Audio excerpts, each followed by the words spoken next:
নন্দীগ্রামে মানবতার হাত বাড়িয়ে দিল মানবস্পন্দন ফাউন্ডেশন। উত্তর চব্বিশ পরগনার মাটিতে জন্ম নেওয়া মানবস্পন্দন ফাউন্ডেশনের মানবিক কাজ আজ পৌঁছে যাচ্ছে জেলার সীমানা পেরিয়ে। অসহায় মানুষের মুখে হাসি ফোটানো এবং দুঃসময়ে মানুষের পাশে দাঁড়ানোর অঙ্গীকার নিয়ে এগিয়ে চলেছে এই ফাউন্ডেশন। আজ মানবস্পন্দন ফাউন্ডেশনের প্রেসিডেন্ট মাওলানা জোনায়েদ হোসেন সাহেবের নেতৃত্বে পূর্ব মেদিনীপুর জেলার নন্দীগ্রাম এলাকায় 30টি অসহায় পরিবারের হাতে খাদ্য সামগ্রী তুলে দেওয়া হয়।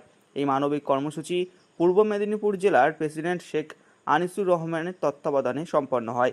অসহায় পরিবারগুলির হাতে তুলে দেওয়া হয় চাল, ডাল, আলু, সরিষার তেল, পেঁয়াজ, সয়াবিন, লবণ সহ বিভিন্ন নিত্য প্রয়োজনীয় খাদ্য সামগ্রী হাতে পেয়ে অনেক অসহায় পরিবারের মুখে ফুটে ওঠে স্বস্তির হাসি। কারো চোখে আনন্দের জল, কারো মুখে কৃতজ্ঞতার কথা। তাদের এই হাসি যেন মানবস্পন্দন ফাউন্ডেশনের স্বেচ্ছাসেবকদের সমস্ত পরিশ্রমের সবচেয়ে বড় প্রাপ্তি। মানবতা কোনো ধর্মের নয়, মানবতা সকল মানুষের জন্য।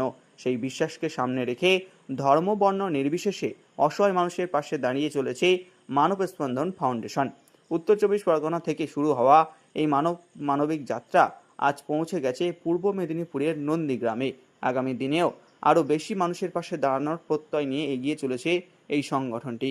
একটি পরিবারের মুখে হাসি ফোটানোই হোক আমাদের সবচেয়ে বড় পরিচয়।